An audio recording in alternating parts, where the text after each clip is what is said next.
What's up, guys? We are back with another video today. We're going to be talking about songwriting splits.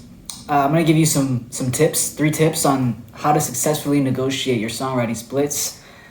And I know this is a confusing topic for a lot of people because a lot of songwriters are like, what is splits? Like, what are splits? Why do we need them? How do you decide who gets what, etc.? So I'm going to break it down for you guys, make it simple so that the next time you start a song, you can just get it out of the way and get to writing, because that's actually tip number 1 is get it done first thing. Like the first thing you do after the first recording session, you get the initial idea down, right? And then you go in and say, okay, so you can break it down into 3 different categories, right? The song, you can break it down into lyrics, vocal melody, and chords/melodies/ anything to do with the instrumental, right? So basically it's 2 sides. It's the instrumental and the vocals.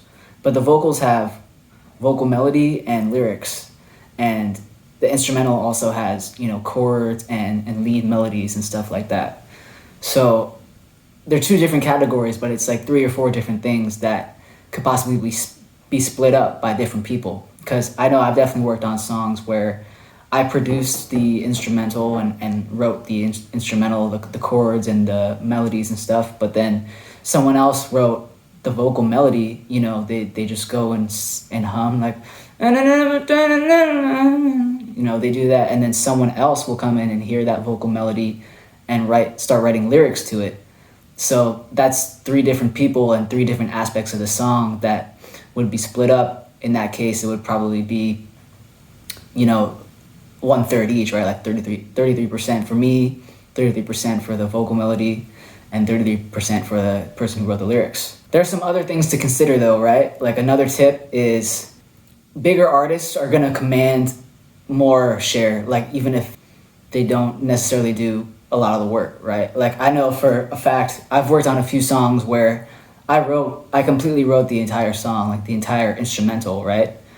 And this, I got a bigger artist to come hop on the song, and he didn't really change much like of my original idea. He pretty much just added some like effects and like a little percussion thing here and there, but like the song was essentially the same.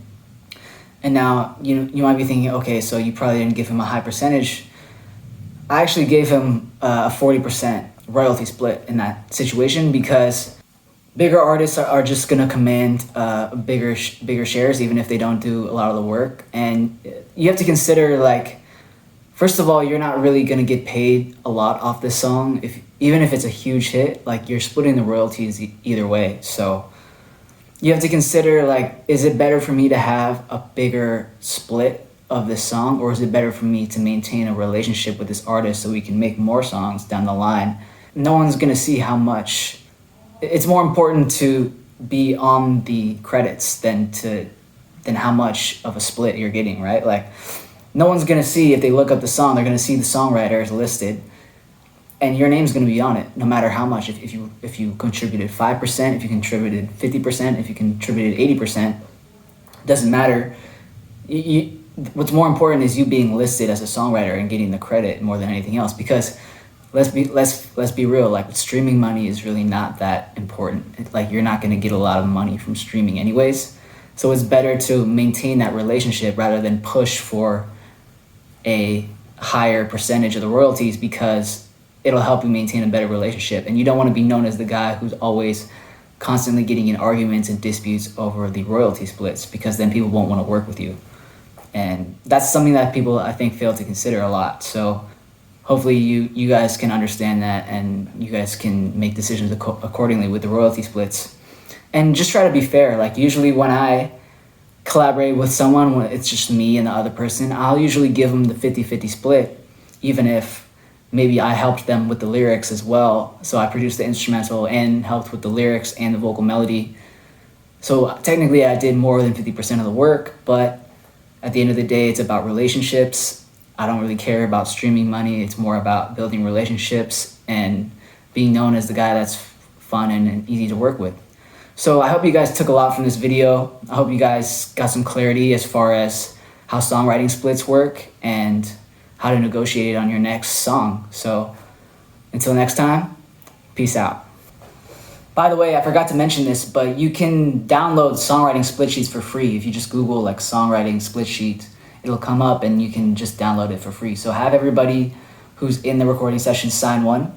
And usually just do it as soon as possible, because if you wait longer down the road after the song's finished, that's when disputes could come up and there could be disagreements about who did what and stuff like that. So do it like as soon as the studio session's over, because it's fresh in your mind exactly who did what, and you guys are there and in the same physical space and can agree on a reasonable split for everybody, and then just have everyone sign the split sheet.